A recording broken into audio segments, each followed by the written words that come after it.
Here we go. So there's a book. It's entitled Days of Rage, America's Radical Underground, the FBI, and the Forgotten Age of Revolutionary Violence by Bryan Burrough. This book is one of the most important books written of the last decade. It is an incredible work. I have not finished it, but I've gotten to the most important bits. A lot of it is stuff that I've, looked into on my own, but it's nice to see it all in one place. And it is troubling, very troubling to hear and see all of these things in one place. Let me do something about this fan.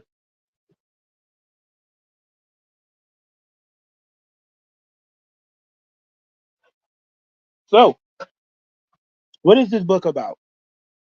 Well, the book is about the radical communist and violent revolutionary movements of the 60s and 70s.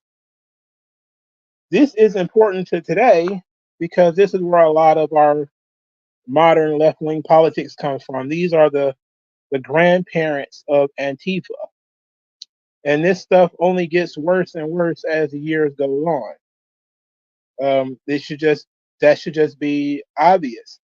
It went unchecked mostly, and now it's just getting worse and worse every few years.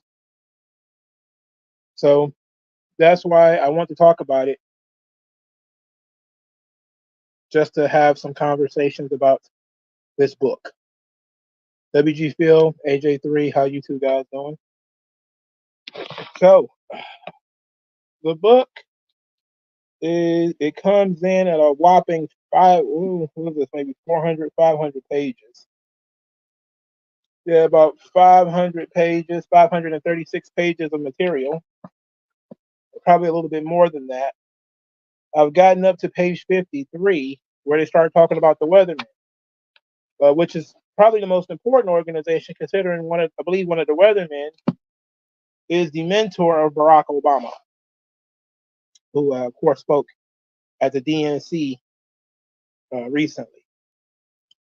This is very important stuff in order to understand how long America has been dealing with crackpots and the young psychotic socialist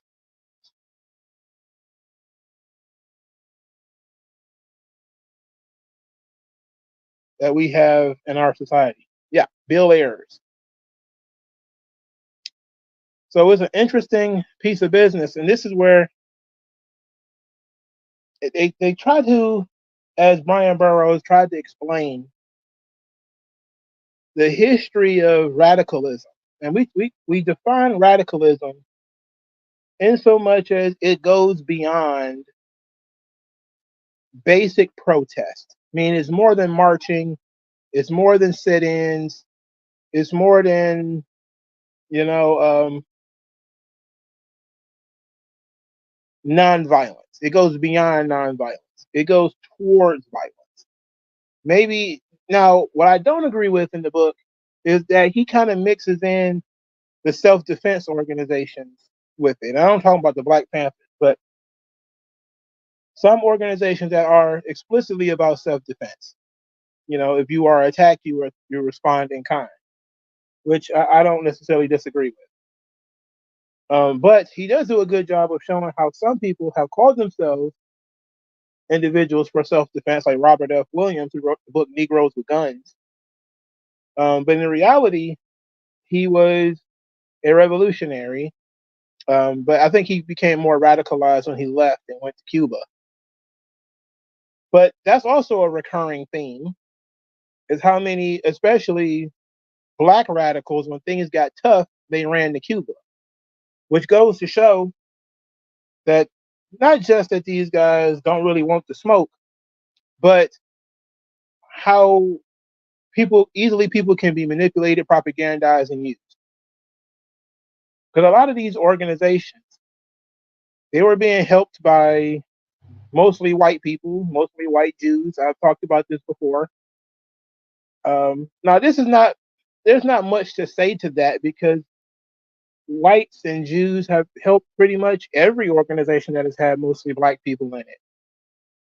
You know, very rarely. I don't. At least, maybe, I think maybe Marcus Garvey didn't have primarily white people funding and as part of his organization. He might be the only one I could think of. But Booker T. Washington certainly did. When he was building his school, a lot of white people helped fund the school. W.B. Du Bois, of course, the NAACP, which came from Du Bois, of course, mostly a white Jewish vehicle. And even if whites and Jews did not help start the organization, what they did was they came in at some point to help them along. This is where you get the Black Panthers. Now, there was no whites and no Jews that helped when the Black Panthers originally started. Well, I'm talking about the Black Panther Party from Oakland, California in 1966. That's what I'm talking about. There weren't any whites and Jews, but they eventually came along. And there was an article written by Tom Wolfe called Radical Chic. I don't know if you guys have ever heard of this, but Radical Chic, I've talked about it before. It wrote about Leonard Bernstein and a party that he threw at his home in New York for the Black Panther 21. The Panther 21 had planned to blow up an department store. They got busted, got arrested. White Jews in the music industry held a fundraiser for them, helped get them attorneys, and ultimately got them out of prison. One of those, Panther 21, was Afeni Shakur, the mother of Tupac Shakur. So these things have happened all across the country. Now, the article itself, Radical Chic, is kind of boring. It's more of a satire and lambasting the white Jews that helped and talking about how they like to play in black people's faces. Mostly, it wasn't about the shock and awe of rich whites funding these radical black organizations. Like, how do these people get dynamite? How do they get pistols and stuff like that? And some of it came from robberies and stealing, but a lot of it was they were able to, at the time, willy-nilly buy guns. And they got funds from their benefactors, So WG Phil asked, why did WB was such a hater to Booker T? Well, it was a major difference in philosophy. I haven't read either one of them in a long time, so I may get this slightly off. But Booker T. Washington favored, in his Atlanta speech, I forget what it was called, but the famous line is "Cast down your bucket where you are." That you should forget political power, just forget that, focus on building infrastructure, education, work, and you can gain power through that. You first have to have a solid economic base. You have to have employment for the people, till your land, handle your business, let the white people handle the politics. You don't concern yourself with that. W.B. Du Bois had a different perspective that was all about the political, getting more black people into politics, getting more black people into colleges, more arguing and tussling over the law, that kind of thing. And Booker T. Washington was a former slave, unlike W.E.B. Du Bois. And Booker T. Washington actually knew what real slavery was, how difficult, and what slaves lacked. And they had so much time that they missed out on when it comes to building their own wealth and building their own schools and their own banks and all the things that they can own for themselves. They didn't never had to do that before, and now they are pretty much in a position to have to do that.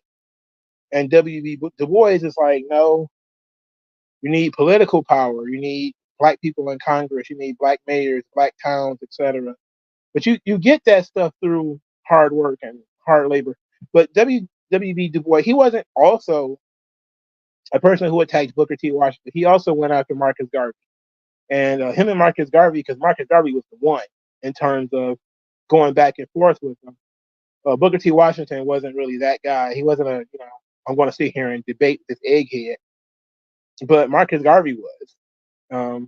I have a book on my shelf where there were some speeches where Marcus Garvey went at and did some responses to W.E.B. Du Bois.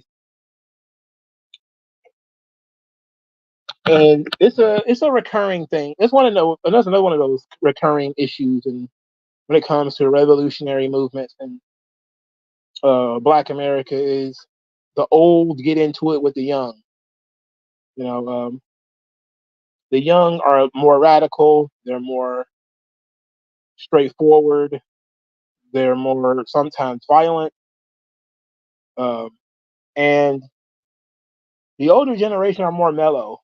They wanna do things slow, have a sort of incrementalism, and that was the issue really with Booker T. Washington and W.B. Du Bois.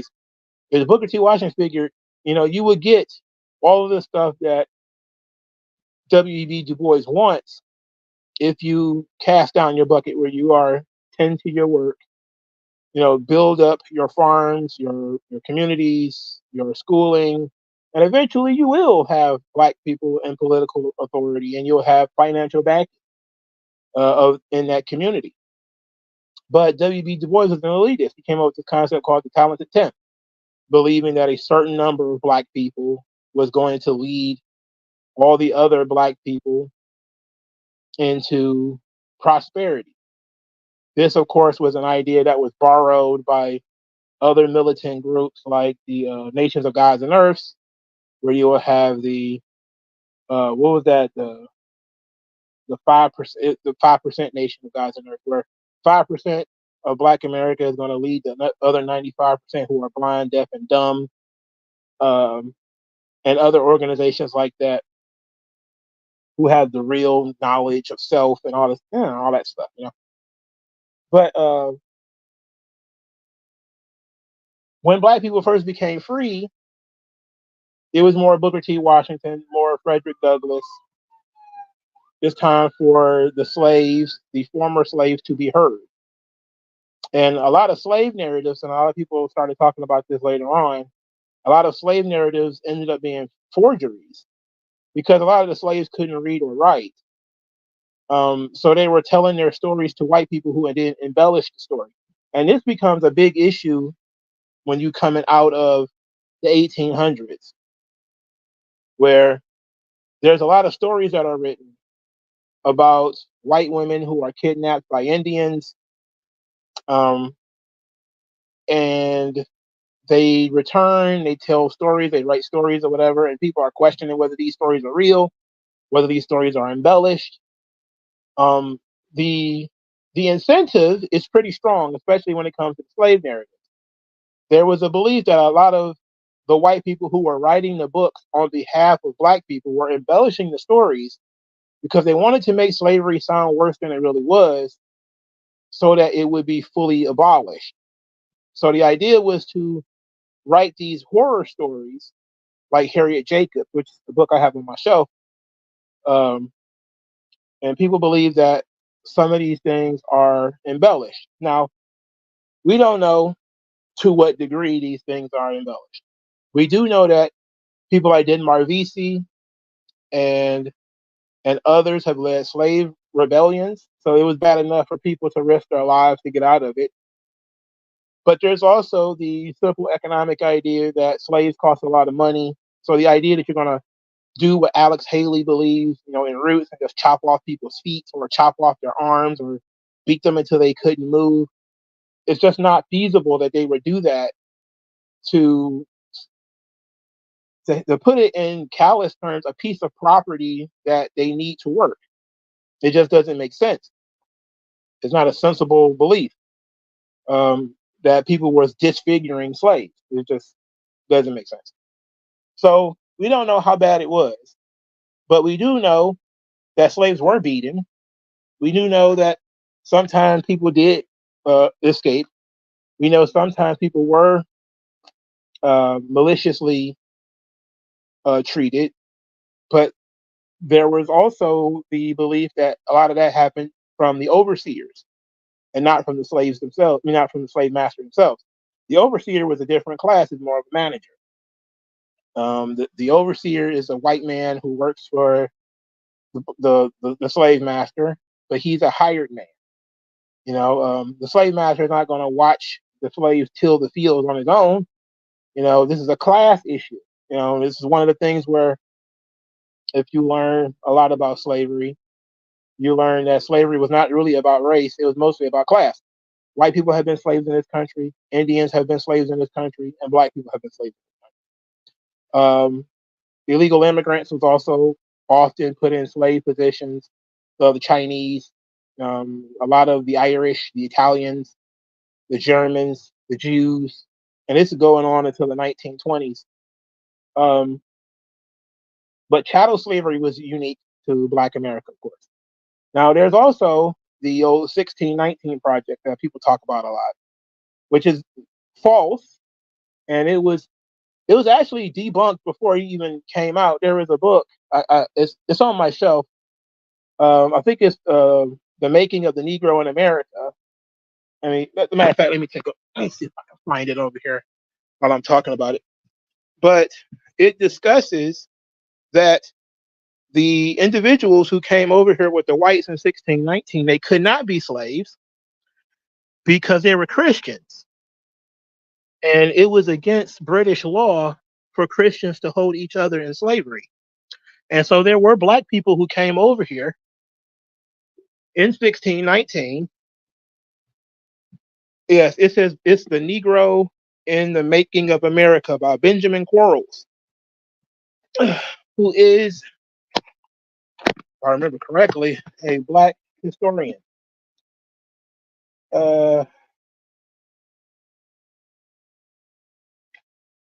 Where was, let's go to the early days, 1619. Let's see. I'm looking for the exact quotes, but it's in this book somewhere. It says it here. It says,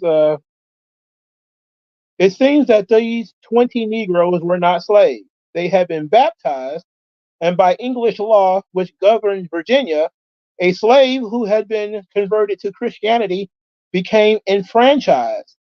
This practice was based on the theory that, inasmuch as infidels were enslaved in order to make Christians of them, it followed that when the cause of their enslavement was removed, they would become free. And then he says, these first Jamestown Negroes were not free, however. Then he skips, he says, they were indentured servants who had bound themselves to work for masters for a specific length of time in return for paying the cost of their transport across the Atlantic. So the 1619 project was actually disproved by Benjamin Quarles in 1969 when this book was written. This book came out 40, 40 over 40 years before the 1619 project became a big thing, and it disproves the entirety of the 1619 project. There were no slaves. Okay, so, but they were indentured servants. So back to what I was saying about the later years, when it came time for slaves to tell their stories, some of them were literate, like Booker T. Washington and Frederick Douglass. These guys went around, making speeches, and they became very famous. They were seen as Negro leaders. W.B. Du Bois, one of the first black people who went to Harvard, also wanted to be considered a Negro leader. But he did not want to undergo the incrementalist project that Booker T. Washington had proposed, because Booker T. Washington's idea is a slow and steady kind of gimmick, where you work and tend your fields and you don't bother with white people and all this other stuff.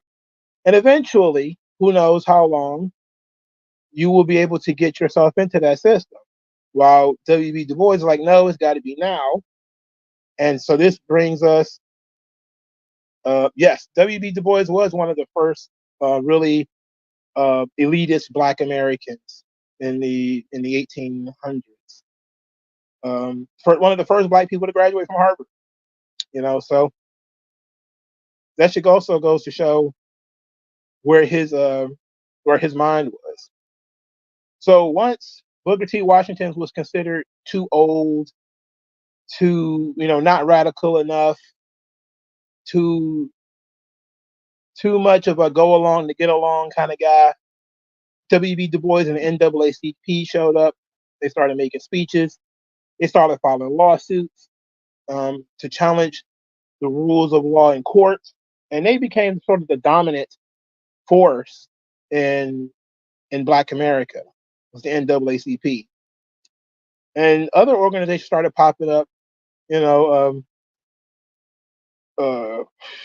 Marcus Garvey with the United Negro Association, I think it was called, and so that was in the 1920s. You started seeing more Blacks becoming enfranchised. That means they were starting to own their own properties, start their own banks. This we got Black Wall Street in Tulsa. You got other Black towns, and especially in the South and the Midwest. But the North was still difficult, and of course the Deep South was still a problem. So you had NAACP, they were there. Then here comes Martin Luther King in the 50s. Martin Luther King is a little bit more radical than the NAACP. He starts the sit-ins. He starts the Montgomery boycotts. He starts doing the Freedom Rides. He didn't want to do the Freedom Rides, but the Freedom Rides came eventually. I think that was after Stokely Carmichael. And so Martin Luther King comes in the 50s. In the 60s, here comes Malcolm X. And Malcolm X, of course, in the Nation of Islam. The Nation of Islam is based off of, I believe the germ of the idea comes from Noble Drew Ali and the Moorish Science Temple. Wallace D. Fard was reportedly a member of the Moorish Science Temple. Wallace D. Fard ends up being Wallace D. Muhammad, who is Allah to the Nation of Islam. He is the father of the Nation of Islam. He, of course, recruits Elijah Muhammad. Elijah Muhammad writes the book, Message to a Black Man. He, of course, recruits Malcolm X. So Malcolm X is in the 1960s. He's more radical than Martin Luther King. He's talking about fighting back. He's talking about, killing white people who put their hands on you, that kind of extreme thing. Now, there were other people, Robert F. Williams, Negroes with Guns, Deacon for Defense, all this kind of stuff that happened between that, but I'm talking like major. And of course, we know that Malcolm X had a problem with Martin Luther King. He thought that Martin Luther King was part of the go along to get along gang, you just want to do sit-ins, you want to do integration, but no, the Nation of Islam is all about separatism. The white man was made in a cave by Yaqub, so there's no dealing with these devils. There's nothing you can do with these devils. They're evil. What can you do? Right? That's the thought process of the Nation of Islam. Because if you read, Message to a Black Man, it's all in, right? So this is what Malcolm X is preaching everybody, that the white man is the devil, and there's no integration with the white man because the white man is evil. Martin Luther King gets killed after, Malcolm X got killed first. He got killed in 1965. Malcolm X gets killed. I think, wasn't 1965?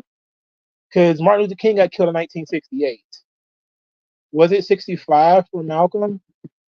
I think it was Malcolm got killed in 1965, I believe. So after Malcolm X dies, he was the pillar of radical blackness with the Nation of Islam, and now he's dead. Martin Luther King is killed a little bit later. Yeah, it was 65. Okay.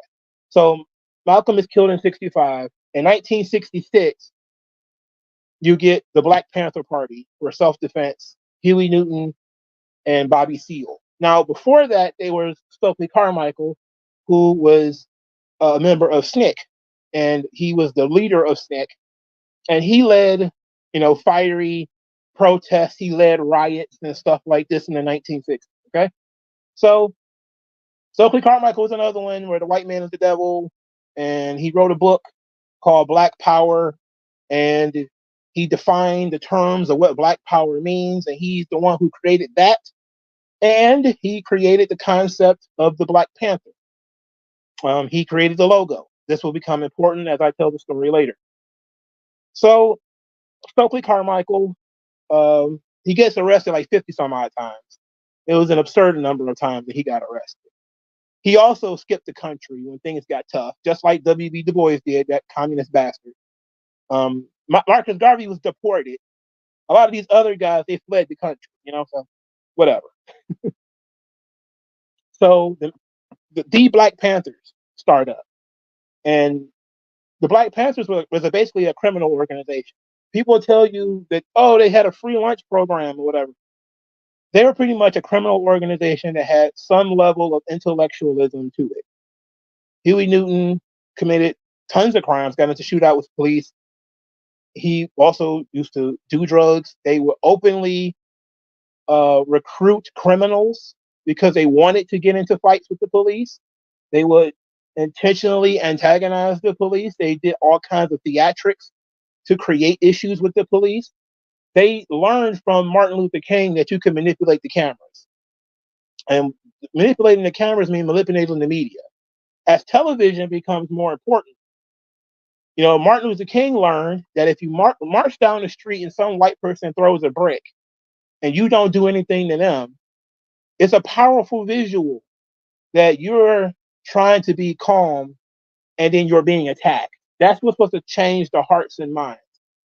While the Black Panthers did the opposite, that if you show strength, if you confront the police, if you cuss them out and you carry on, that shows strength. And that will cause people to rally around the Black Panthers. That's exactly what happened, right? Folks are really especially young people, are really galvanized around this idea of young Black folks standing up to the man. So the Black Panther Party for Self-Defense is created in October of 1966. It started recruiting various criminals, one of which was Eldridge Cleaver, who wrote the book Soul on Ice. He's an admitted rapist. He admitted to raping Black women and saying that he raped Black women in preparation for raping white women, and that he raped white women because he said he made it feel good that he was violating the white man's law and the white man's woman. He was just a real vile person, just a real vile, disgusting individual, right? Just gross. H. Rat Brown was another one, just gross, right? They were very crass. And so the Black Panther Party, they went on until Huey got into the shootout with the police officer. He went to prison for 3 years. Bobby Seale pulled that stunt in front of the Democratic National Convention in 1968. He went to jail too. And now Eldridge Cleaver takes over the organization, and basically there are shootouts all over the place because he's crazy, right? You got the crazy rapist is now running the organization. They've already had their big fallout with Stokely Carmichael. That was basically Huey and Stokely had a big fallout. Huey talks about this in his book, I believe it's Revolutionary Suicide, how he first met Stokely Carmichael. Stokely Carmichael was shit talking Huey Newton, not knowing that he was talking to Huey Newton. He thought he was talking to Bobby Seale, but he was talking about Huey Newton to Huey Newton, and they had their issues. Eventually, Stokely Carmichael skipped the country and left because things was getting too hot for him. So there was a bunch of police officers get killed because of the Black Panthers. A bunch of young Black males get killed because of the Black Panthers. One of the most famous ones that nobody ever talks about is Jonathan Jackson. There's Soledad Brother, which is the book written by one of the Black Panthers. I forget what his first name is. but he had a little brother named Jonathan Jackson who was 16 years old, who decided to take guns into a courthouse and start a shootout to get his brother out of prison. 17 years old. And he was killed by police for trying to free his brother from prison by running into a courthouse with, I think he had a shotgun. It was him and somebody else. It was a big ugly thing. Big ugly situation. It was nasty, right? So the Black Panther Party starts to fall apart because it's all full of criminals and ne'er-do-wells and all other sorts of idiots, right? So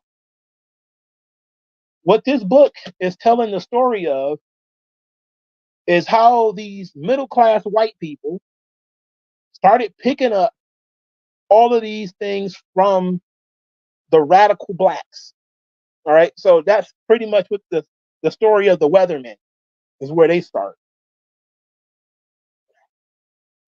Is that after all the police shootouts, and black people will tell you all day, every day that Huey was a genius, and all these various black people. What was the kid's name in Chicago? Who was involved with a bunch of robberies, but he got killed. And he was a Black Panther. I forget what his name is. I think they recently made a movie for him. They keep lionizing the Black Panthers without telling the whole story. A lot of them were on drugs and drunks and stuff like that anyway. I mean, it is what it is, but free lunch programs, they had a free lunch program, but they got into shootouts every week. And they were also getting into shootouts with other black organizations. The guy that created Kwanzaa, I forget what his first name is. He ended up being a Fed. His name is like Mullah Malawi or some shit. He's the guy who created Kwanzaa. His organization actually killed 2 Black Panthers, and he ended up being a Fed. Al Sharpton is also a Fed. All right. So there's all that. But this book is talking mostly about, from my understanding, as far as I got so far, that the black radical organizations of the 1960s are the intellectual and the blueprint for the white radical organizations that would come after. And they would engage in large-scale bombings of government buildings and other kinds of buildings, even residential buildings. And some of these people, they went to jail, but they didn't go to jail for long, and they ended up being college professors like Bill Ayers, because they destroyed property, but they didn't kill anybody. So you could be a terrorist as long as nobody dies, or as long as, it just goes to show how weird that is, right?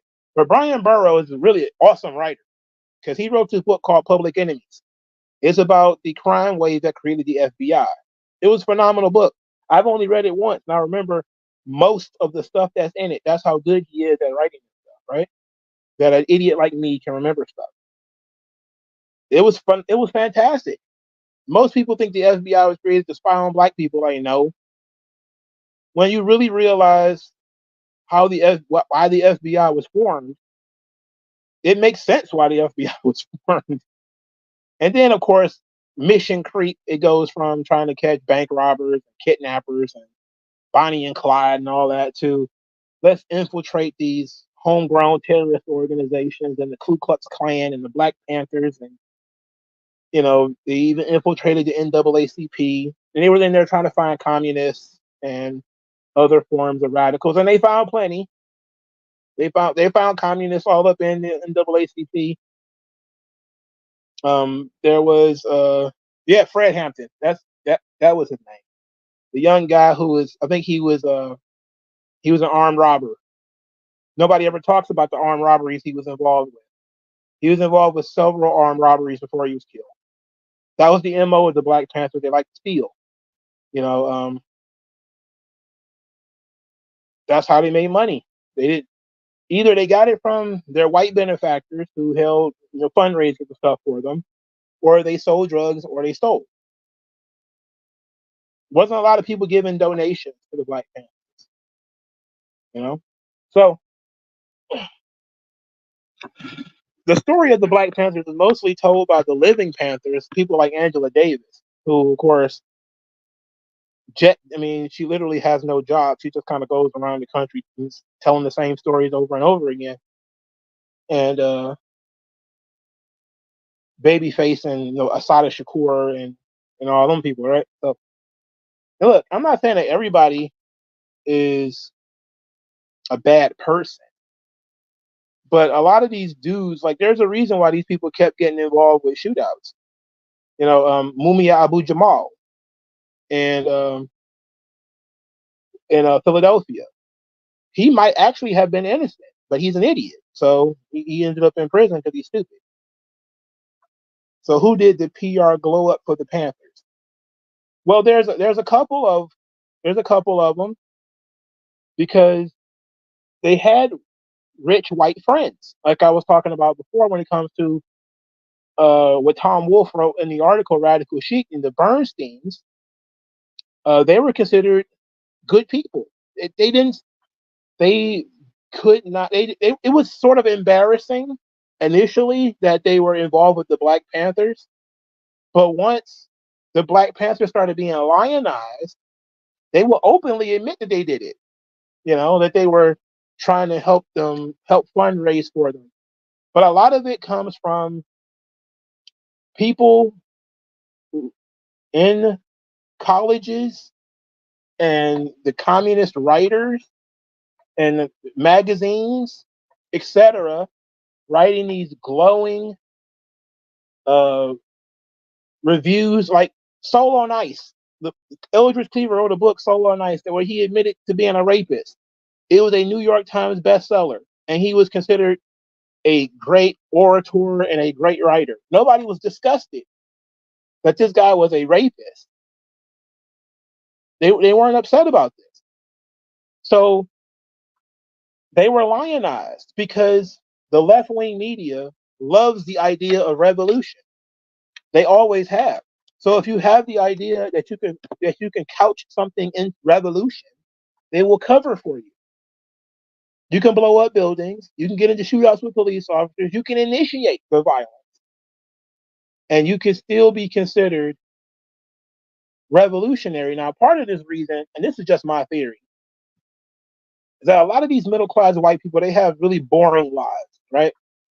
So it's like if you was sitting around with Butch Cassidy and the Sundance Kid telling you about all the bank robberies they did, That's the kind of situation they had hanging out with the Black Panthers. You had this really boring life where you're very successful, but nothing really happens from day to day. And these people show up talking about that one time they got into that street fight with this cop, and you're just enthralled in this story. They were enthralled with this lifestyle.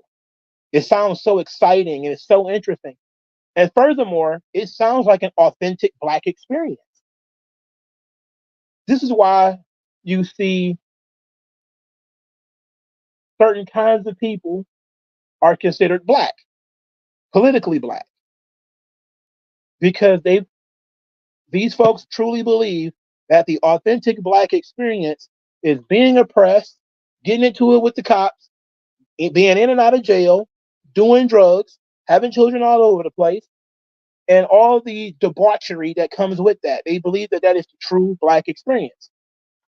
And the nature of what Black revolutionaries looked like and how they carried themselves changed over time too. Because you went from respectable Black people, Booker T. Washington, W.E.B. Du Bois, they didn't get along, but you almost always saw them dressed well in suits. This was the same situation with Martin Luther King, Malcolm X, and then the Panthers happened. No more suits. They're wearing black jackets. They're wearing berets. They're wearing shades. They're not dressed like upstanding individuals anymore. They're dressed like a gang. And so that starts to change the image of Black America. Black people used to have debutante balls, just like white people did. If you read up old ebony magazines, they used to have debutante balls. This stuff used to be announced in in Ebony and in Jet. If a young woman was turning 17 and throwing a party, it would be in Ebony magazine because she was probably middle class. This kind of stuff is thrown in the garbage. It's all about big afros, baby on the lap, cold calling people for change or whatever. That was what the Black Panthers did. That's what the girls did. The girls very rarely got involved with any of the crime. They helped write in the paper. They put together the food program, and they made phone calls. And then, of course, they ended up being the ones who survived. So they was the good PR. So when they went to college, like Angela Davis, like I was talking about before, they got to talk about how great all these guys they hung out with and how the man screwed them up. No, there's no talk about how these guys are sitting around drinking all the time and doing heroin and popping pills and doing all this other stuff. There was no talk about that. It was all about how they were martyrs for the cause. They were trying to liberate Black America from white oppression and all this stuff, right? And it was mostly 90% of it was around police brutality in the 1960s and 70s, same as it is today. Because there was no institutionalized oppression like it was in the 20s and before that. You know, the eugenics programs and stuff was pretty much always already gone. We could talk about eugenics and all that stuff too. As a matter of fact, I will. But all that stuff was pretty much petered out by the 70s. People was already up on Margaret Sanger and her population decreasing of Black America and all this kind of stuff.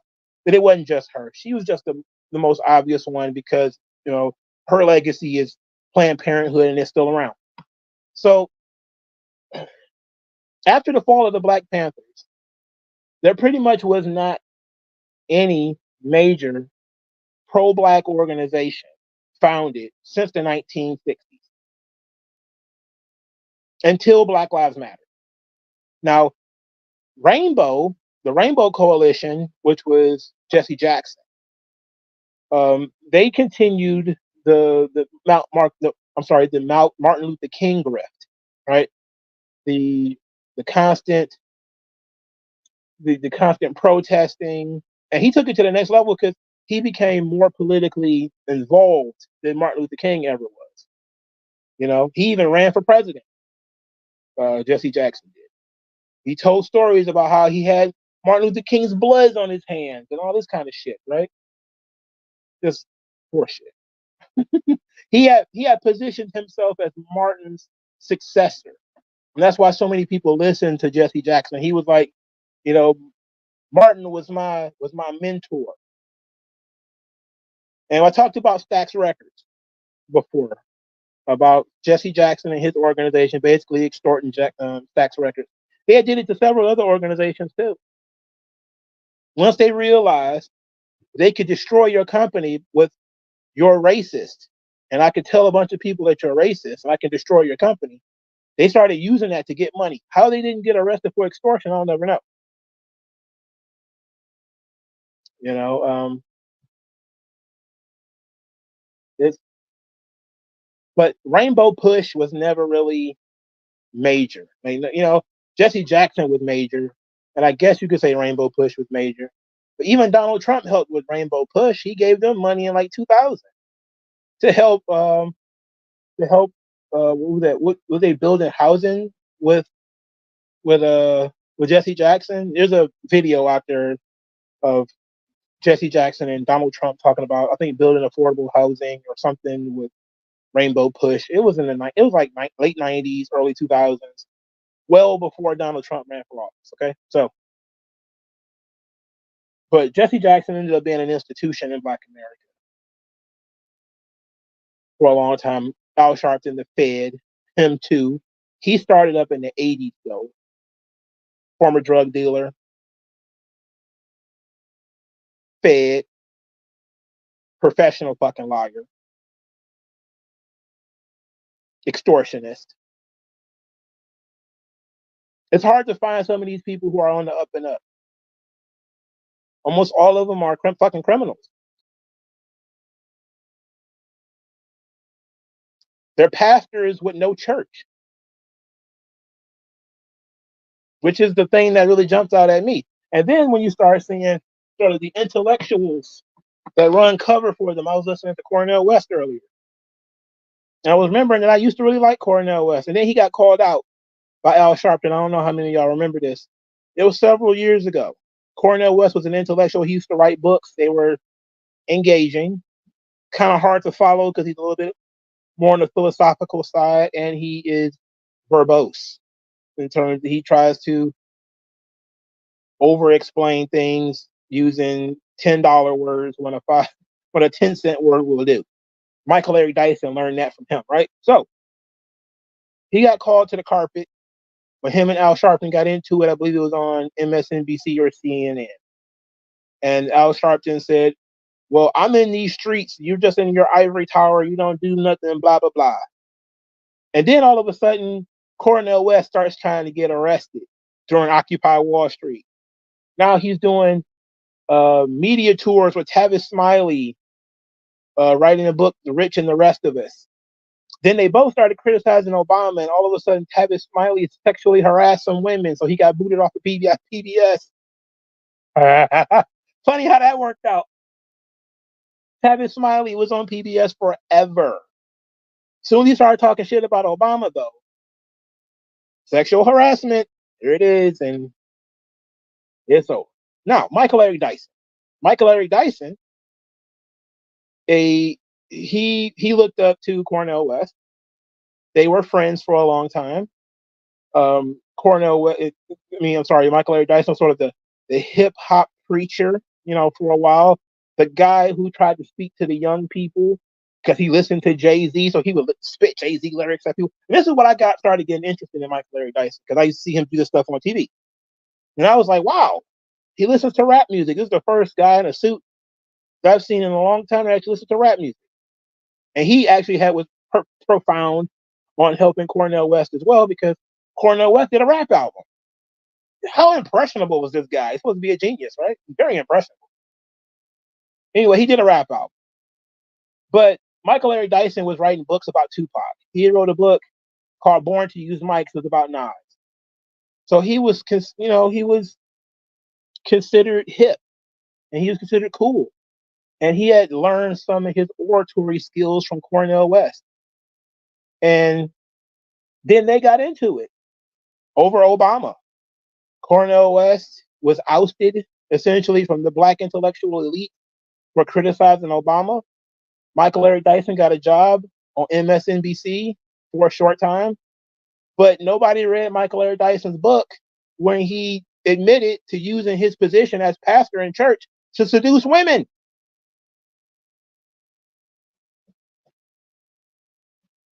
I'm telling you, all these people are assholes. Okay? They're all assholes. He was a young pastor in a church. He used his position as pastor to seduce other women in his congregation. Now, if that's the worst of it, I don't know. But at least you could tell he had a church. Some of these other guys, you don't even know where the fuck what church did they even have? They just call themselves reverend and shit, just because, they knew it worked on people. And because pastors had always had some level of control in the black community.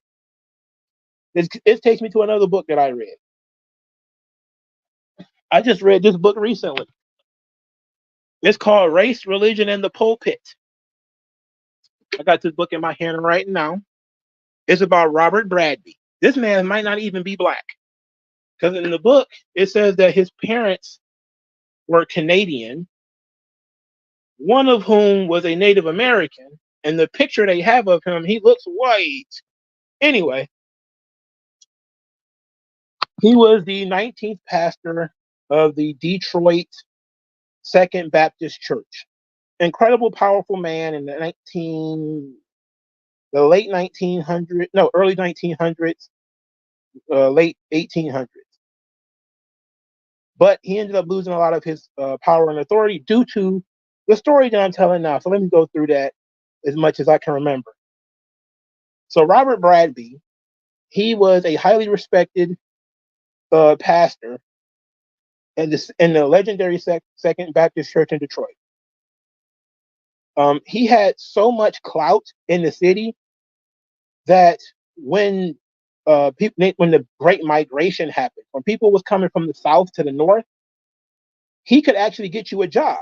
Like he had a very close connection with Henry Ford, and he could literally suggest you to Henry Ford to get you a job, right? So that really helped the church grow, because if Bradby knew you, he could get you a job. So young people, especially men, were coming from the South, or especially, well, it could only be men in the 1900s, right? Early 1900s. The guy died in like 1940 something, but he could get you a job. So you had to join his church, and once he got to know you, if you needed a job, he would pass your name on to Henry Ford.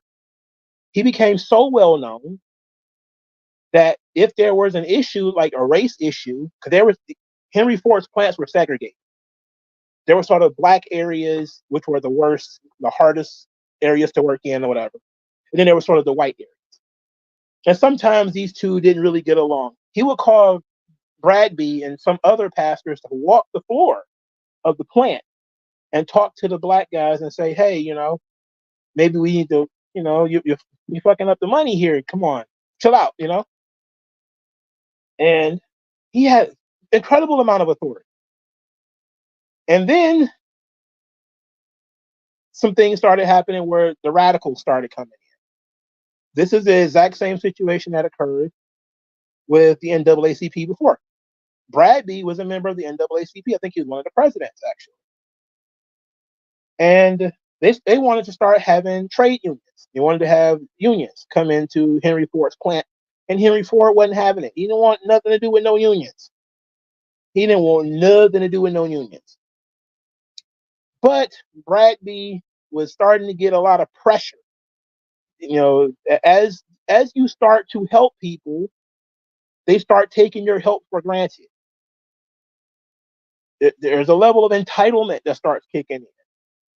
There was a belief that Bradby is on our side, he should be on our side 100%.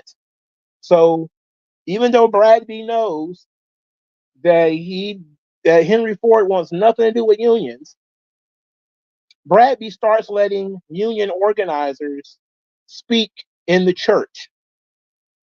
Once Henry Ford hears about this, the relationship between Bradby and Ford is severed. All right, he's no longer taking people that Bradby wants or suggests. He's not taking his phone calls anymore. And once the union finally gets into Ford's plant, it's pretty much over at that point.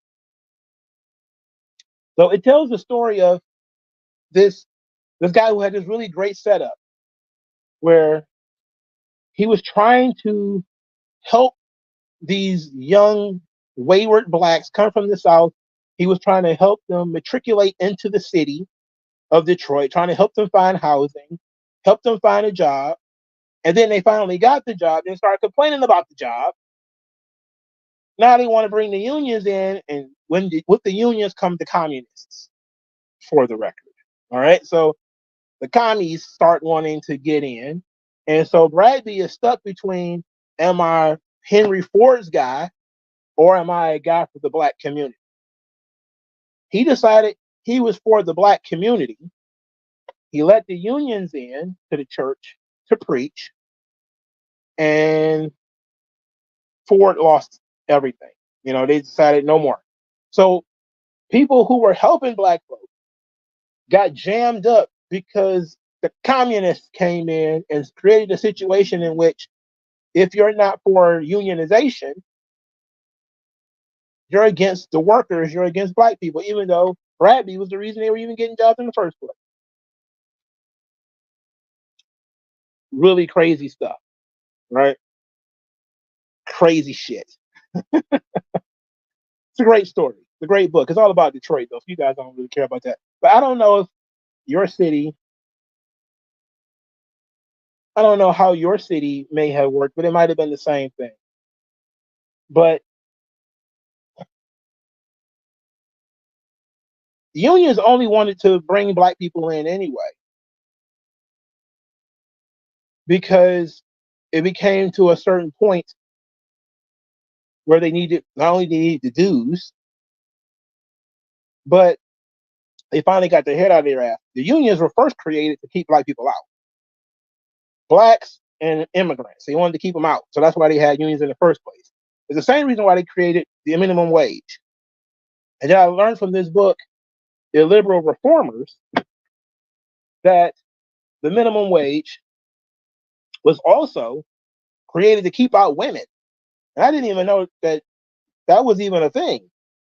But apparently there was a concept called the family wage, which ended up being really stupid and it backfired. And what it was is you had to pay a married man more than a not married man. So what do you think happened? Men who had families couldn't find jobs because you had to pay a married man more. It's really stupid. It's really stupid. But Illiberal Reformers is a really good book too. It's written by Thomas C. Leonard. It's a good book. It tells the story of crazy progressives, all intellectuals, no bombers or anything like that.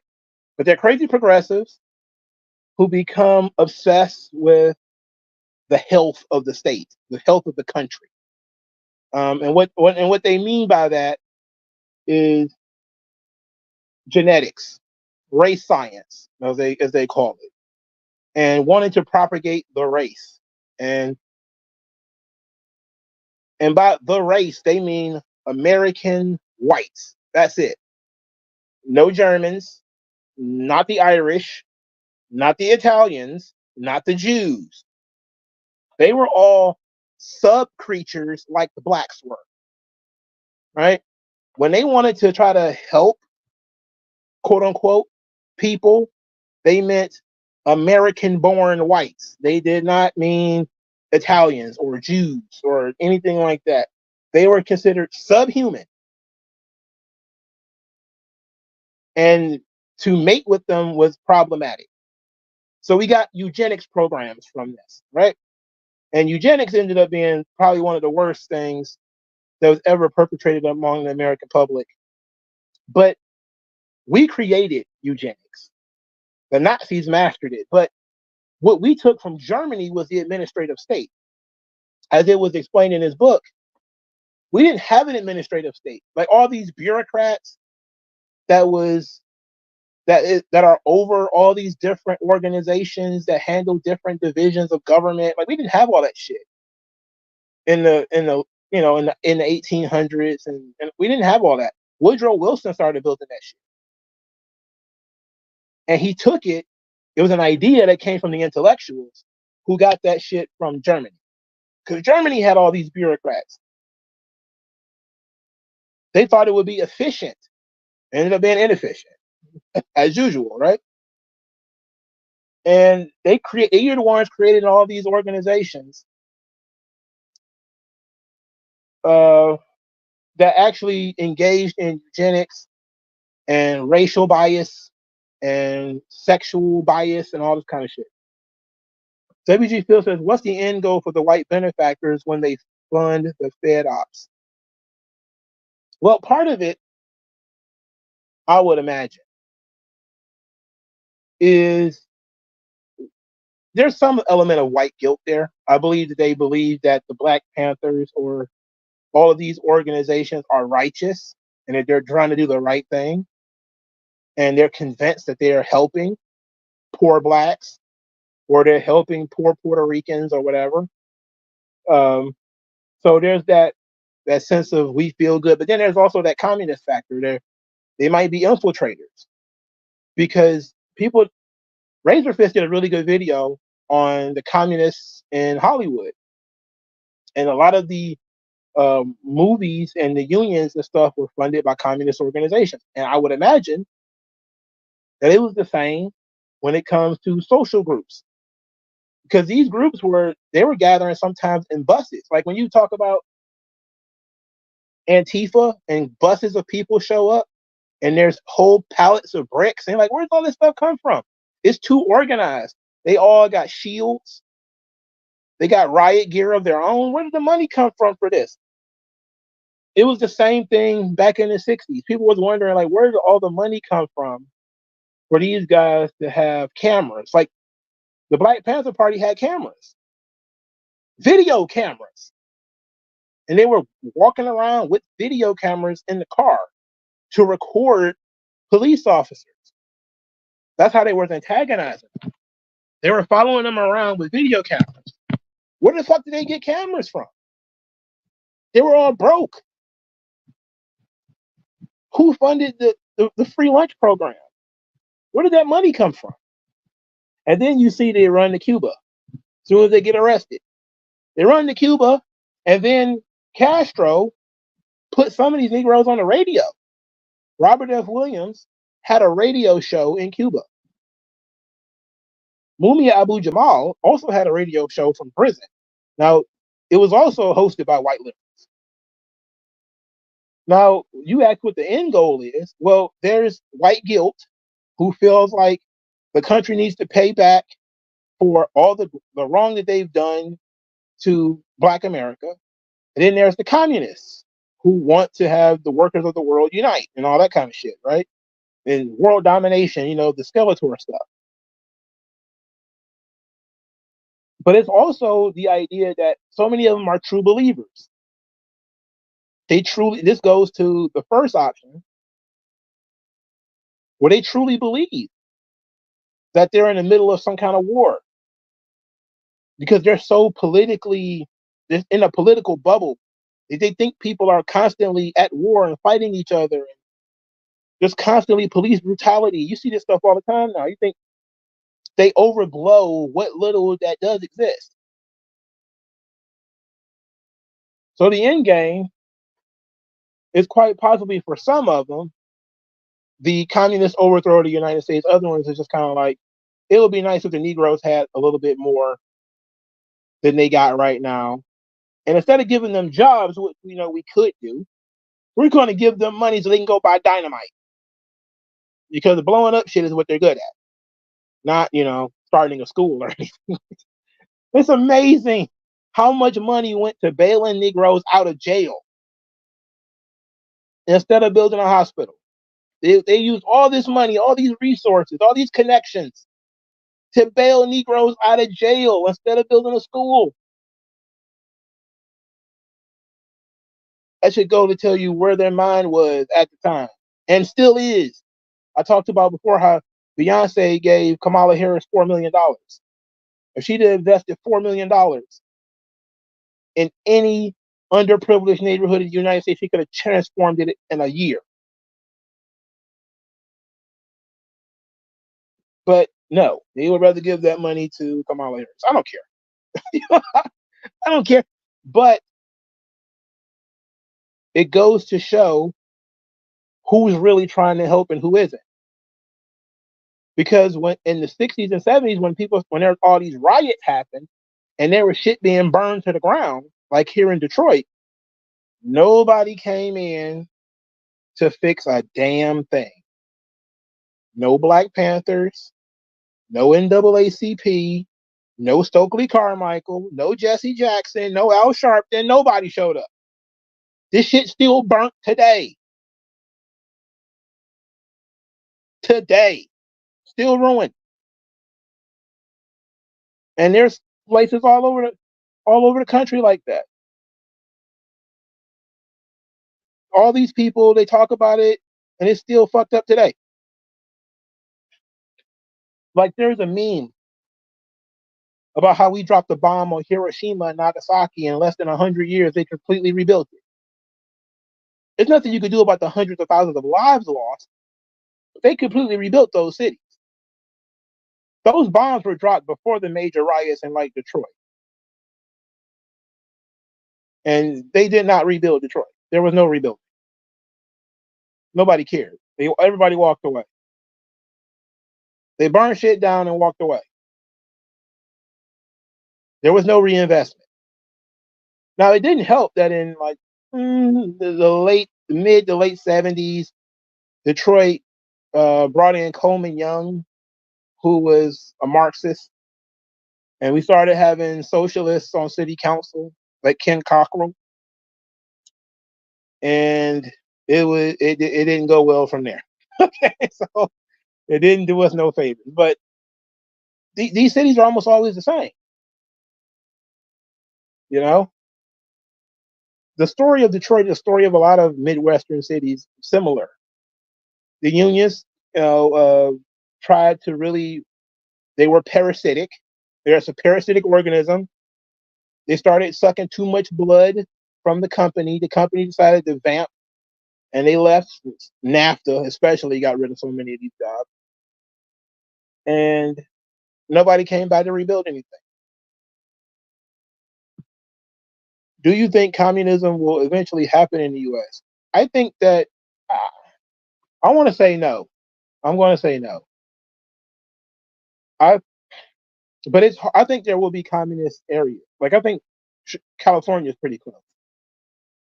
Like I think California is they're probably like one or two laws away from just being a full communist state. You know, I mean the amount of control. Like I think the some of the laws that they pass end up getting thrown out. Like the law that mandated that they have to hire a woman in a board of directors or something like that was a law that they actually passed, but I believe it got thrown out. So imagine when the left eventually, and it will happen eventually, they get the Supreme Court of the United States and they start passing bullshit like universal health care. They start talking about reparations or UBI, and they start talking about price controls, like what Kamala Harris was talking about price controls. They start talking about rent controls. They start talking about wanting to break up organizations because they feel like they're monopolies. They're almost always going to be organizations that fund Republicans. They're not going to break up BlackRock. BlackRock gives them too much money. They're not going to break up Big Pharma. It gives them too much money. So it's going to end up being the breaking up of organizations that operate against the Democratic Party, and then you might end up with a China-like situation in the United States.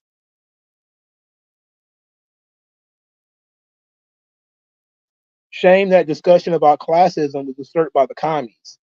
Knowledge and some thought-provoking stuff touched on it today. Yeah, it's like you can have real class discussions without it being communist bullshit, you know? Um, but I think, simply put, there are some things you can do in the country that can help everybody. And so what if it helps rich people more? The abolishment of the income tax could do an immense amount of good to the Black Americans, white Americans, Puerto Ricans, immigrants, everybody. It'll really help Jeff Bezos. Elon Musk would be flooded with cash. But who cares? You will actually get $15 an hour when you signed up to get $15 an hour. You won't be getting lied to about how much you're getting paid. Um, that would be tremendous.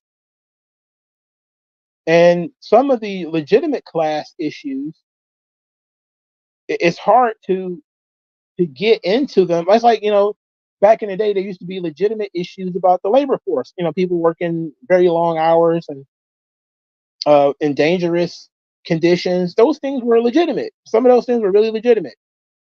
But in complaining, you let the communists in because the communists want to take over, or at least want to spread the virus. That's why I look at it like a virus, because the communists technically have never taken over anything in the United States, but they've polluted a lot, and they got to the point where people think that these things are axiomatically good. Most people think that trade unions are axiomatically good.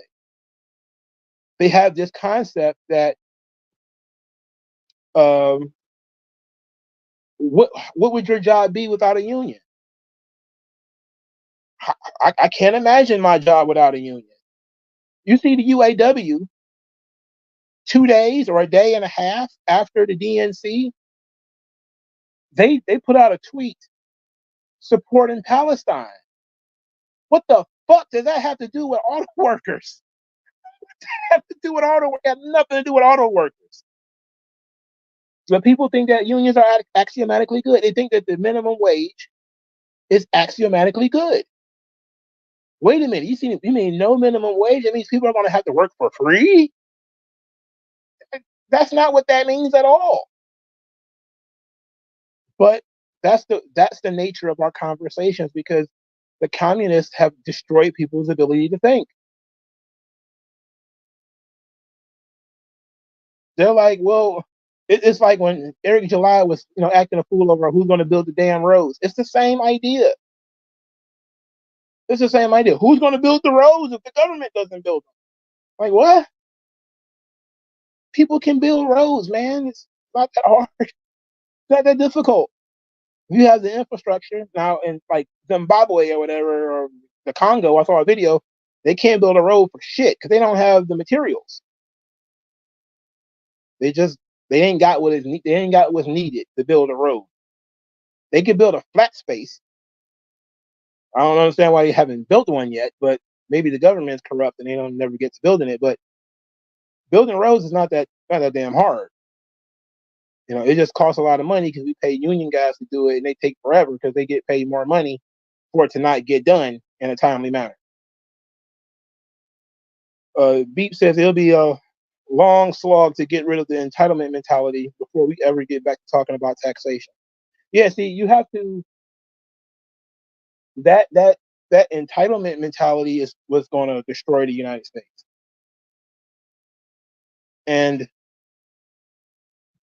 part of that, from what I've learned,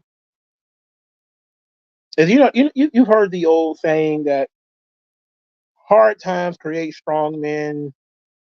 That cycle.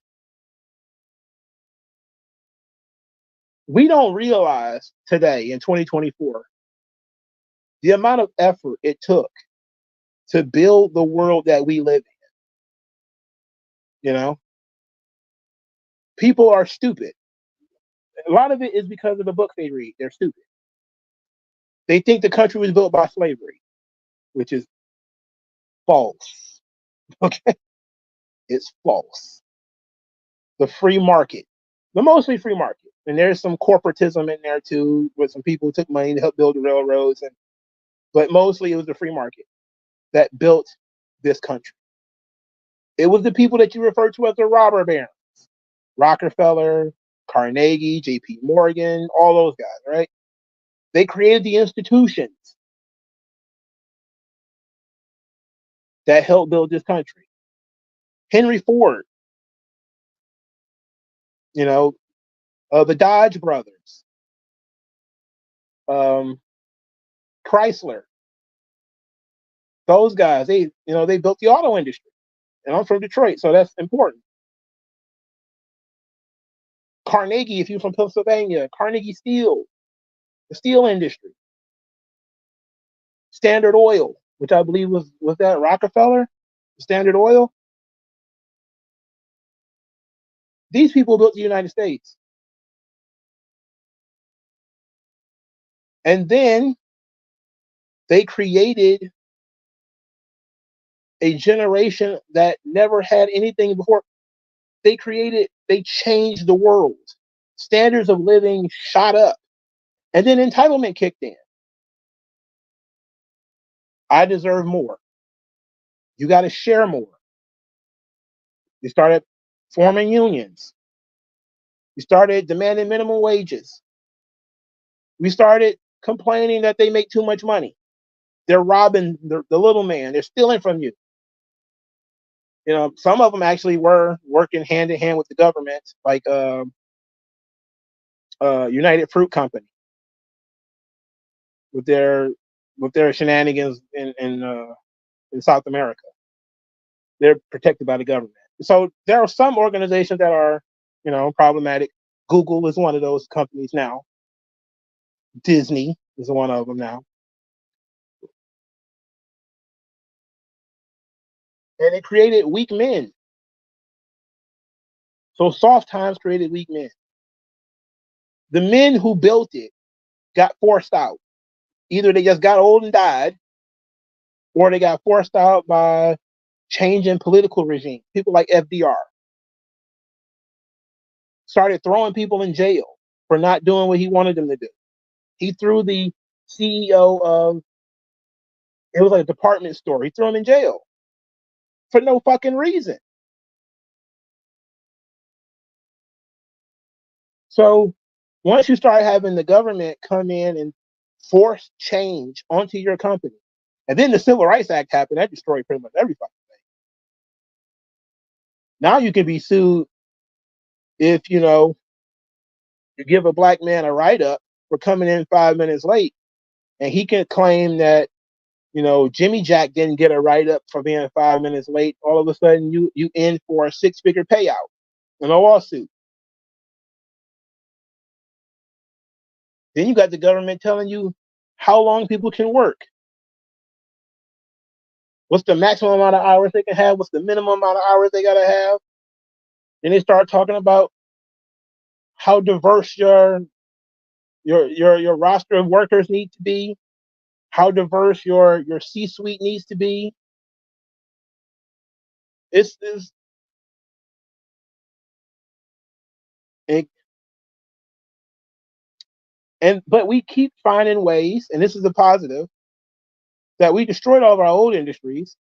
We largely destroyed a lot of them. The steel industry is nowhere near the same what it used to be. Our oil industry is constantly a political football with the Democrats not really wanting to use oil. They want to go towards something cleaner. They don't want to deal with coal either, which is a classic American job. They don't want to do that either. And the Republicans want to stay in the past and only do oil and coal, where it's like you can't do that. You got to have some level of electricity or nuclear or something.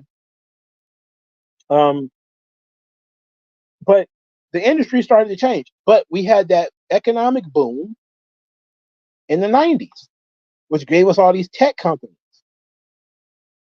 And then once the internet became a thing, and the internet was partially created by the government, but then you had, like, in the 2000s or whatever, you started getting an explosion of Uber, Lyft, Airbnb, Amazon, Facebook, Instagram, TikTok. It's all over the place.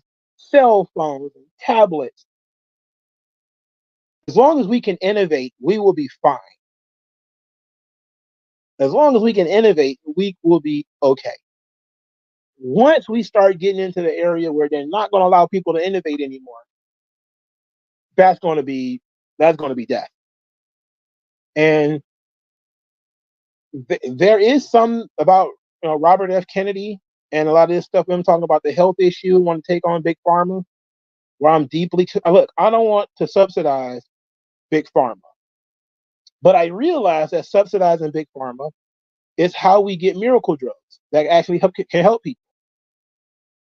I realize that, and I realize there's a lot of R&D that goes into finding medications and testing medications over the course of years. So I'm deeply concerned that if we start fiddling around with big pharma, prices may come down because now they don't have the government inflating it, but we're not going to be innovating. Instead, we're just going to be maintaining. And that's how all these other countries can keep their costs low, because they don't innovate shit. They don't create shit. They just get stuff from us. We innovate, and then we give it to them, and they control prices on it and all that shit. But we can't do that, because if we're the ones creating it, which is why the idea that you want to compare the United States to Canada to how much we're paying for the same medications and stuff. We're paying for the R&D. The Canadians aren't.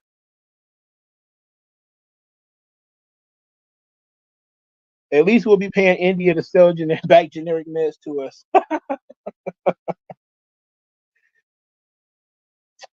I think, man, something needs to change for sure, because it's outrageous.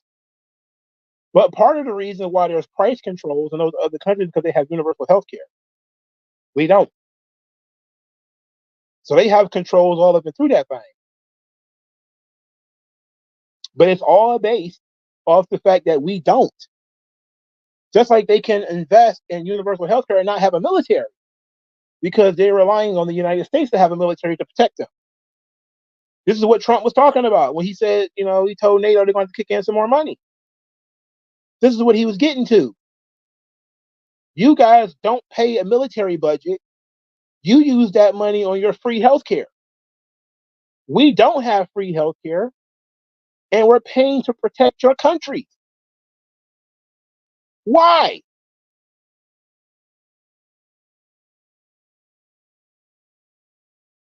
That's the interesting situation. Interesting question. It's complex, I would say. WG Phil says, if Trump loses, what would be the next move for conservatives? Go back to puritanical? Be honorable losers? I don't think there won't be a wide appealing conservative after Trump unless Dems cause World War III. I'm going to be honest with you. Trump is creating a situation that is the only pathway forward for Republicans for the next 20 some odd years. And I have really been impressed at what Trump has been willing to do. When he went to the libertarians and said, hey, if the libertarians vote for me, I'll put a libertarian in the cabinet. And he got booed out of the building because libertarians are stupid. All right. They don't care about advancing the agenda. It's an all or nothing kind of gimmick. Incrementalism is the best way. If you get one or two libertarians in the cabinet, you can change things. They weren't thinking about it that way. But he was willing to do it. He was willing to go there and talk to them and try, which is something most Republicans aren't interested in. He went to the National Association of Black Journalists, trying to make the case of why Black people should vote for him. And of course, he got in the building. It was fine. It wasn't that bad. But on the internet, it was awful. Okay, it was terrible that he went and talked to these people. But it was his ability to put out the olive branch and say, "Hey, I'm here to show up. I'm showing my face. Let's talk about some issues that might be important to your community. Let's see what's happening here." And then this whole thing with Robert Kennedy. Robert Kennedy is a Democrat, lifelong Democrat. But they have some overlap between him and Trump, and they made this deal where he's going to go around campaigning with Trump. Like Trump, he is trying to really break the uniparty. And it might be a situation where they end up being all these organizations against the Democrats, okay, which the Democrats will absolutely break eventually. Right? They're going to break that up eventually. The only thing is Trump, with his massive ego, he wants to be liked, but he wants to be liked by everybody, not just by the people in his own party. But it's also an issue where he realized he cannot trust the Republicans. He found that out the last time he ran for office. You can't trust the Republicans. They always hated him anyway. So he's trying to build a real base that are Trump supporters, not Republicans. And I said this weeks ago. I probably said it on Twitter. There are people who are going to vote Republican because they're Trump supporters, not because they're Republicans. The moment Trump is no longer on the table, if he dies, if he wins, does 4 years, and then is gone, what are you going to do then? Because the Republican Party, they have been fighting being the Tea Party. They don't want to be MAGA. They want to be Democrats in the slow lane. That's what they want. They want the uniparty. Business as usual.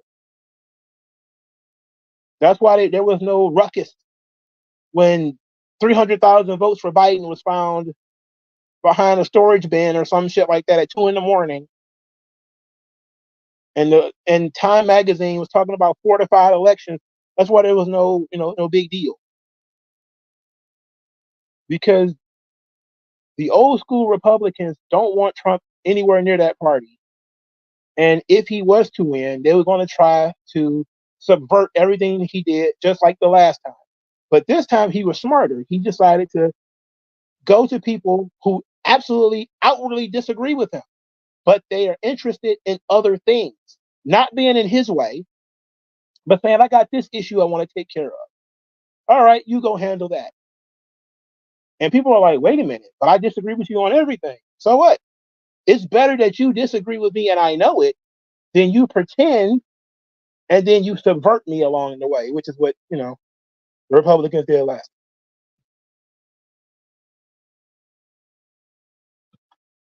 At least Trump is willing to parlay and talk because he's a businessman. America's a corporation. That's true. America's also made up of a lot of really disparate groups. You know, it's not just an issue of see, the Democrats try to be everything to everybody. That's a failure because they want to play identity politics. You saw Kamala Harris and her stupid campaign, right? She gave lip service to both Israel and Palestine,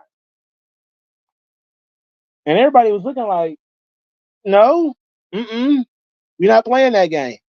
And I was like, that's going to do it. She's going to try to tightrope walk between Israel and Palestine, these two groups that are diametrically opposed, and she's going to end up blowing it up. You can't play this game between a lot of these woke blacks and the illegal immigrants. It's not going to work. A lot of the woke blacks are up on it. And by woke, I don't mean progressive. I mean like the hoteps and the FBAs and all of those guys. They know the amount of damage illegal immigration is doing to the inner city, and they want it stopped. Kamala Harris is not winning them over with illegal immigration. She's not going to win them over talking about Arab issues, Palestine, and constantly talking about the Jews. She's not going to win them over with that. No. Some black people are voting strictly on immigration issues, strictly on immigration, because immigration is devastating to the black community. Dr. Claude Anderson talked about it. There was a video floating around with him talking about it. I'm not that I agree with everything that guy says. I actually just ordered his book today, Powernomics. I just ordered it. I'm waiting for it to come in. It said to be in on September the 3rd. So that's next week. But he talked about the flooding of the inner city. He didn't put it in the correct terms, I don't think. He just looks at everything like a racial football game, and everybody's on the same team. But when you look at the change in demographics, Lauren Southerns, for instance, was talking about calling the government line and getting like 4 different languages, most of which didn't exist 20 years ago in Canada. Like in Detroit now, there's so many buildings that have Arabic writing on them, and you're just kind of like, you're in a different part of town when you start seeing that Arabic scribble shit. That shit is not in English. There's no English translation to it. You don't know if it's a slaughterhouse, a library, a porn studio. You don't know what it is because it's Arabic. Even in the Mexican parts of town, there's some English shit in there, right? But Dearborn, man, you don't understand what the fuck going on around there, man. And the illegal immigration in the southern, especially in California and Texas and Florida, bad. Once they start requiring bilingual people and Negroes barely speak English, it's over. Good luck trying to find a job. Good luck. Good luck when the illegals come in and start getting free shit. And when you start letting them vote. And in some places, they can already vote. They can vote in San Francisco. Well, they can only vote in local elections. They're not only voting at all. They're flooding. It's the Cloward Piven strategy. Cloward Piven. They created a strategy in the 1960s. I think it's about, they were social workers or something like that, social scientists or whatever. And their whole thing was signing up people onto the welfare roll and to basically implode the system through mass getting people on the welfare rolls, essentially. Basically, you crater the system. forcing them to expand it. That's exactly what's going to happen with illegal immigrants. You're going to crash the system with illegal immigrants. So many, so fast, that you're going to have to expand it, which means more spending in order to cover so many people. And these are just the giveaways that we know of. And he's talking about, this is just like food stamps. And when they start talking about housing vouchers or school vouchers or whatever, you can talk about quite a bit of money going to these illegal immigrants. We're basically incentivizing them to come here. Beep says the Obama thing really did a number on conservatives. When their brain trusts give up on the Marco Rubio magical Castigo Messiah, maybe they can win one day again. Obama triggers everybody. I think Obama triggers the shit. He triggered the shit out of me.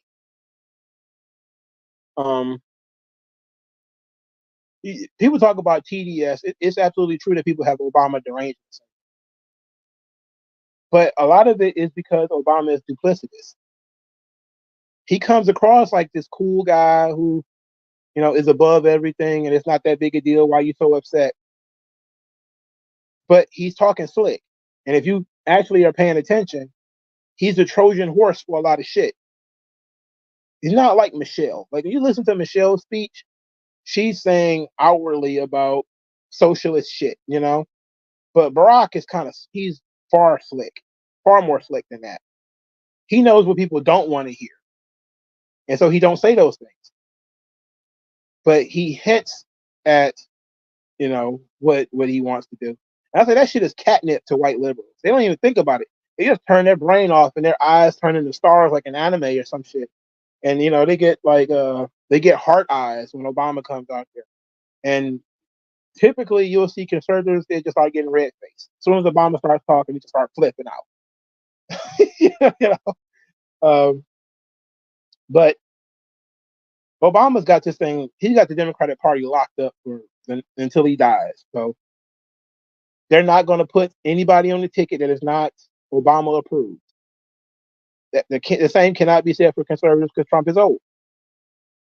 So who's going to be the grand inheritor of MAGA? It's not going to be J.D. Vance. He doesn't have any charisma. I like Hillbilly Elegy.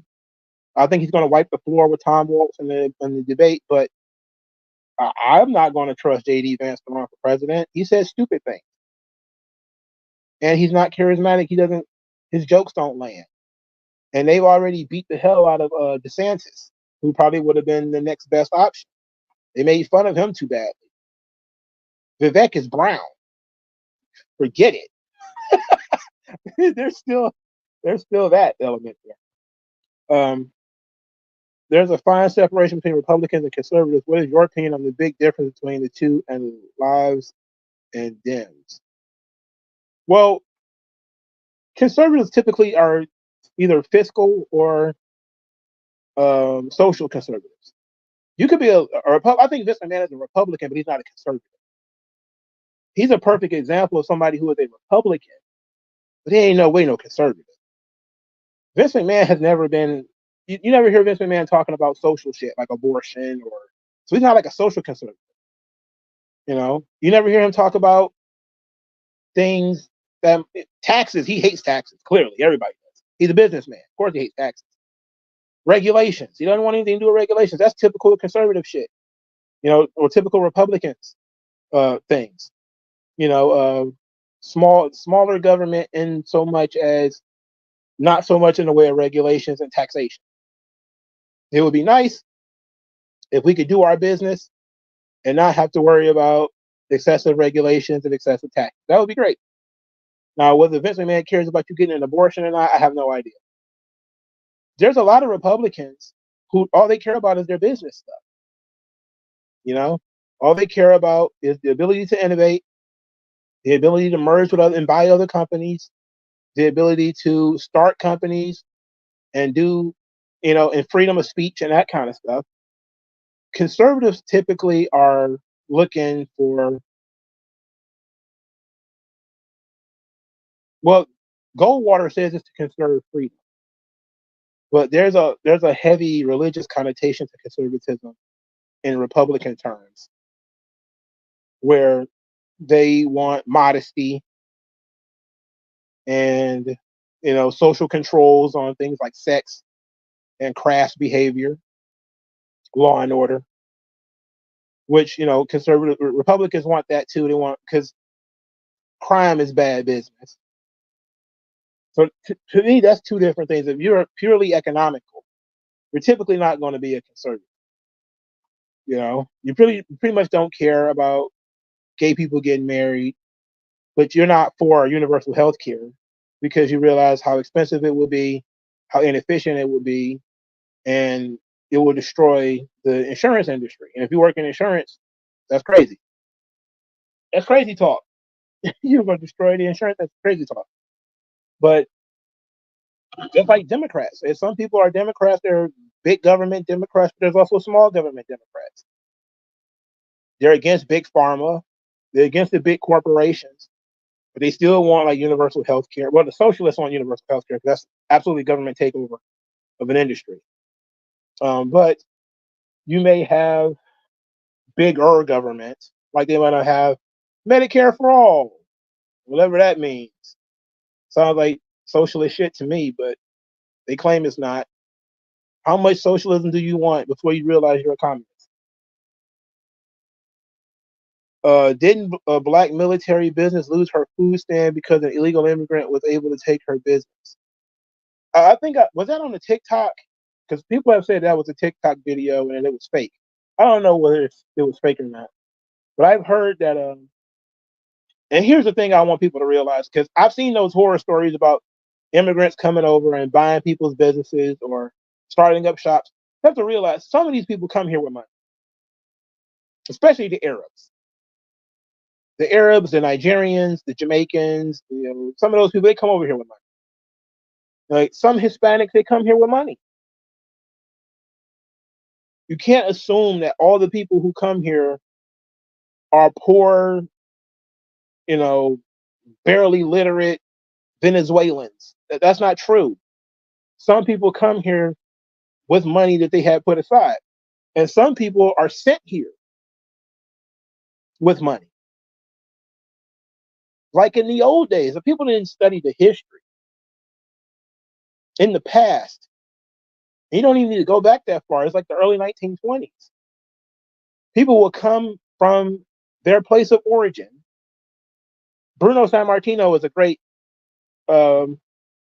example. His father came from Italy, found a job in America, and worked and worked and worked, and then he paid for his family to come over. Like wife, 3 kids or whatever. He was in the country already. And during the Great Migration, he did the same thing. A guy would leave his family in Georgia, whatever, come up to Gary, Indiana, or Detroit or whatever, work, get some money, get a house, call for his family to come up. Sometimes that's the case. Other times, that kid, like in the African situation, the kid has money already, and he gets sent here by his rich parents to be born, or not to be born, but to be educated in the United States. They still do it in England. They'll send their child to a British school or a French school or whatever to get educated, set the roots, and then bring the family over. So I think people should, just because somebody is an immigrant, we can't assume that they're a poor, barefoot Israeli, immigrant. Some of them have money, and they might come over and try to buy your company or something like that. AJ3 says one thing we can take from the Republicans is that it's not best to care. It's best not to care. That's why they fall in line while Dems trying to be Rodney King. Can we all get along? They're not trying to get along though. They're being divisive. What they're doing is they need to have a devil. The Democrats do. All that shit about unity does not work if they don't have anybody to attack. Because people are not going to come together on their own. The reason why the Democrats work is because they found a way to turn Trump into the worst person to have ever existed. And so there's people out there who say, I don't care what illegal shit the Democrats do as long as Trump's not in office. And that's their tent. Their tent is blue no matter who and no matter how. Trump is evil. He's Hitler. We have to stop this. And that's keeping this coalition together. My thing is, what's going to happen when there's no Trump? They want to turn the next person into Trump. Because they've been doing this since Bush. They've been doing this since Reagan. Whoever Republican comes up is the worst person to ever exist. He's going to take everything away from you, your welfare, your universal health care, and your social security, and he's going to murder all your grandparents. He's going to take the hit of your firstborn child. Vote for me. I'm going to stop all of that. None of that shit is real. It's bullshit.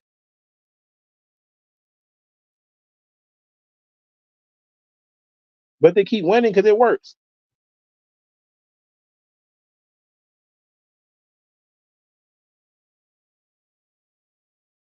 WG feels that he wanted Vivek to be the figurehead of MAGA. I mean, I think they'll get off the racial issue, and eventually, Vivek will. I think he'll be an interesting candidate once Trump is gone. But I think he's highly educated, and I don't think he really appeals to the middle class voter. Even though he has a good vision for the country, he's a very smart guy. I'm not sure if the middle class voter would rock with him. He's not a Christian.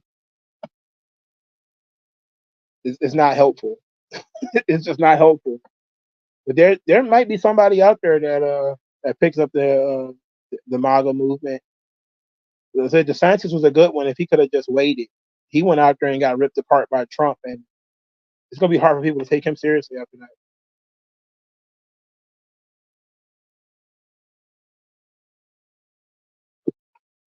Beep says, thumbs up to bringing back old political strategies back into the limelight. I'm popping like JR here, hearing you talk about Cloward Pibb and crashing the system. Yeah, I mean, that's what they want to do. It's been obvious to me since I learned about it. Why do they want so many people on welfare?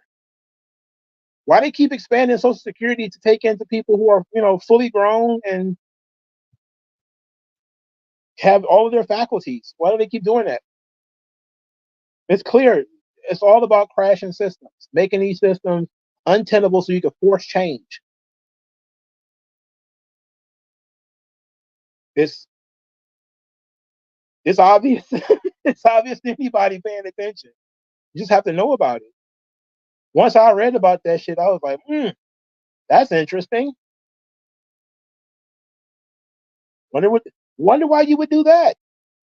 You would think if you're trying to protect the system, you want fewer people on it because you don't want it to be tested. You don't want it to be stressed out and for it to snap. But that's what they want. Because then you can run and say, we need to have a bigger tent. We need to have more people. It's like, I think things like unemployment.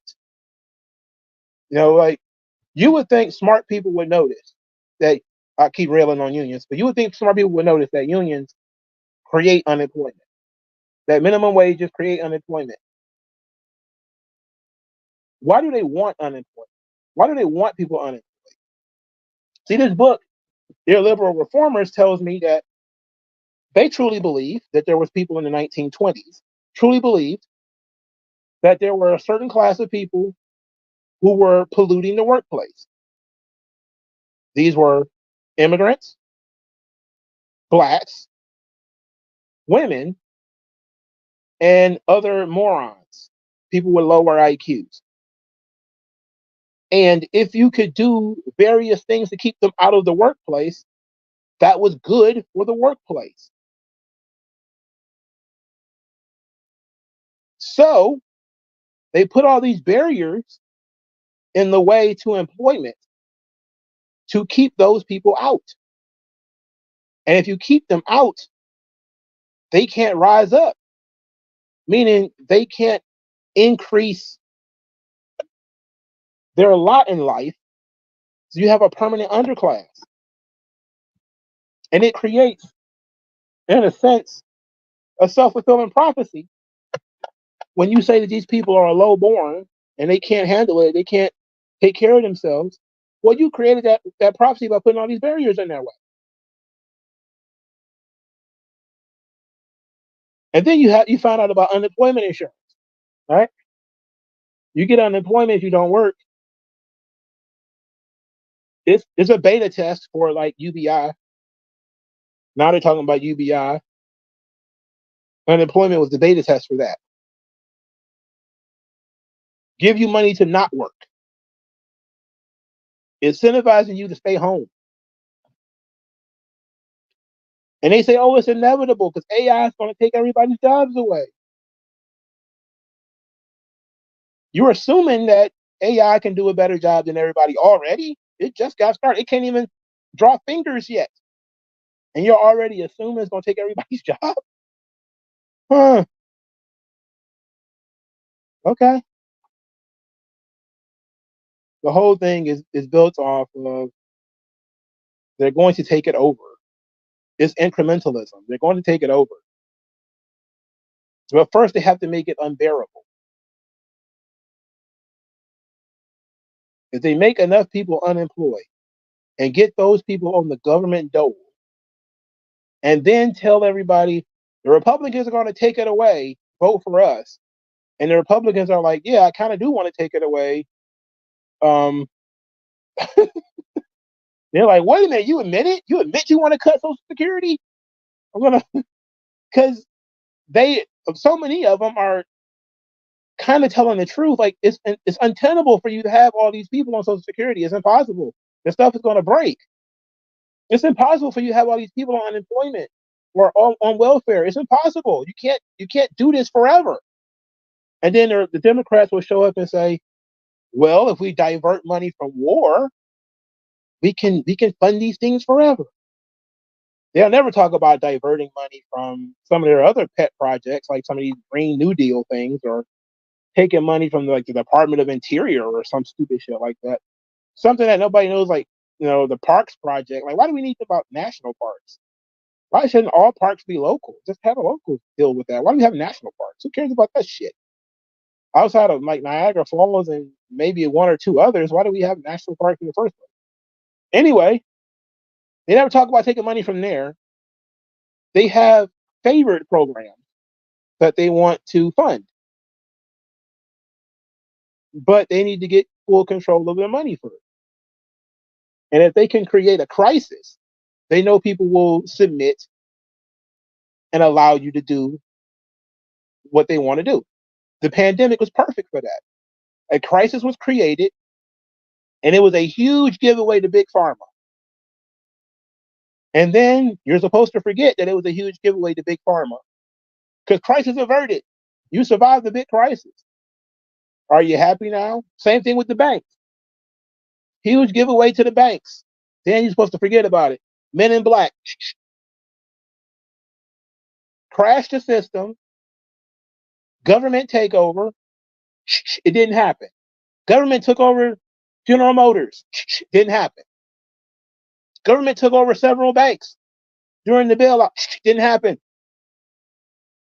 They forced these banks to sell subprime loans, and then the banks crumbled because they sold too many of them. People didn't have any money to pay the goddamn loans.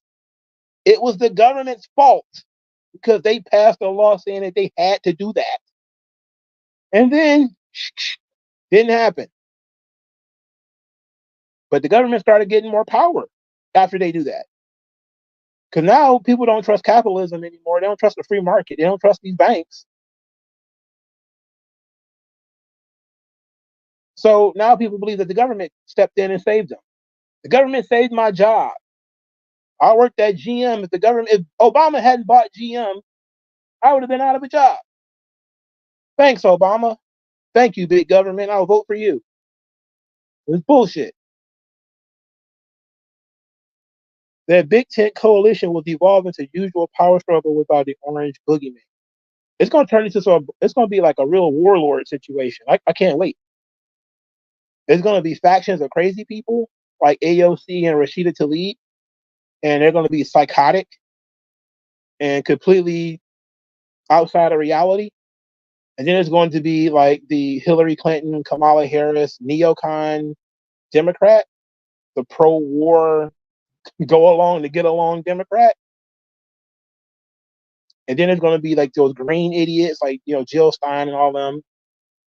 And they're all going to be tearing each other apart without, but they're going to be fine as long as the Obamas are there, because the Obamas are going to pick, who's going to be the face of the party and all that kind of shit, because they're the most popular. And if they don't throw their name behind somebody, then they know that a certain level of black Democrats are not going to get involved. That's why the Obamas were very, very important for Kamala Harris to get where she is.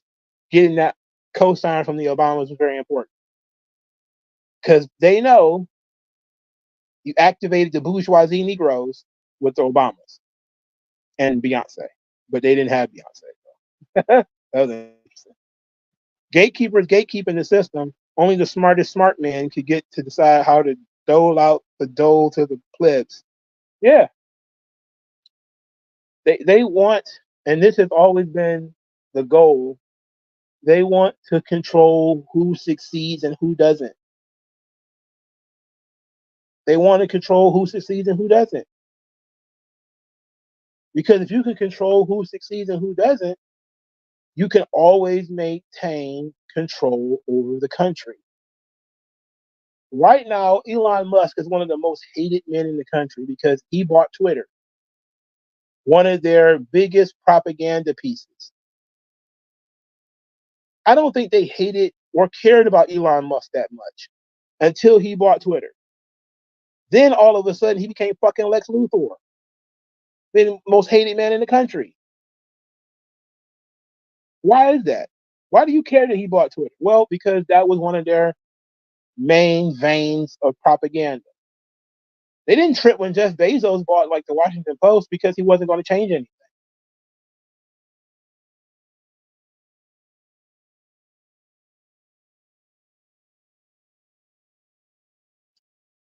They want to control who doles out the information and what that information is.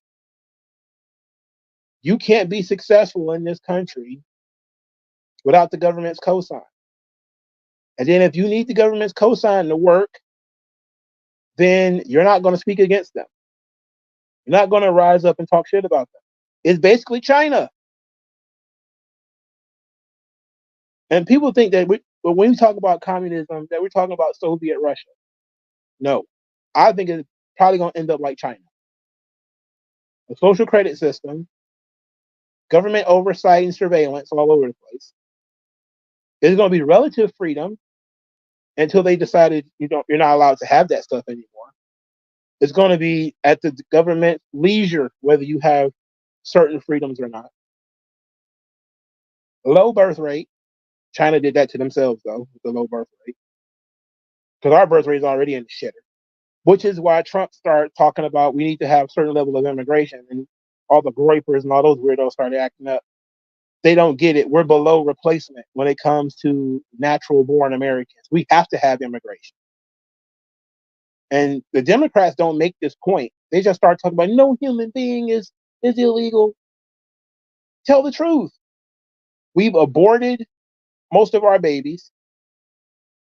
Our women are getting married later in life, some of whom are only having one child or they're not having any. A lot of our men are getting shot in the street or they're strung out on drugs. Same thing with the women. They're on SSRIs. Everybody's stressed out and fucked over. We're not having babies. They're not getting married. Bad things are happening. We need immigrants. That's the argument for immigration, is we have a low birth rate. Every country that has unfettered immigration right now in Europe has a lower birth rate than the natural population cannot replace itself. That's why they need immigrants. And Trump said that, and a certain wing of the Republicans got mad at him for it. But he just told the truth. The American female and male has let us down. We don't have enough children. We don't even have enough children to fill up all the schools that we have now. That's why so many schools like in Detroit are closing up, because they don't have enough students. And these are public schools. That's why we don't have so many grocery stores anymore. I mean, there's a lot that is attached to this that most people are not articulating.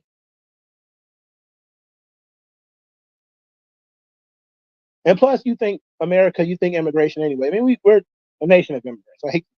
People hate that, but it's true. You know, the founders came over here on a boat. You know, a lot of the people who helped build this country, like Andrew Carnegie, came over here on a boat. He's from Scotland. There's some pretty smart American blacks too that came up, but some Jews, they jumped off the boat. The Chinese helped to build the railroads before the racists decided to sign a Chinese Exclusion Act that came off the boat. So and this is not the first time we've been below replacement. We were below replacement in the 1920s. After all the eugenics programs and all that kind of shit, we were below replacement. And they had to take in immigrants. Same thing, over and over again. Same situation. You don't learn from it, you just repeat it. Man, we've been at this for a while now. I didn't really realize it's been 2 hours. It felt like I just sat down here. I'm actually not tired. My legs are kind of tired. I probably went through like 6 books. I didn't go through the entirety of the book. I just kind of gave you the general idea. I haven't finished this Days of Rage. I'm just getting to the Rutherman. By next week, I probably should have gotten through most of it. That's if I don't, drop it to read something else, which is sometimes I do. I have so many open books. They have bookmarks in them, and I come back to them at some point.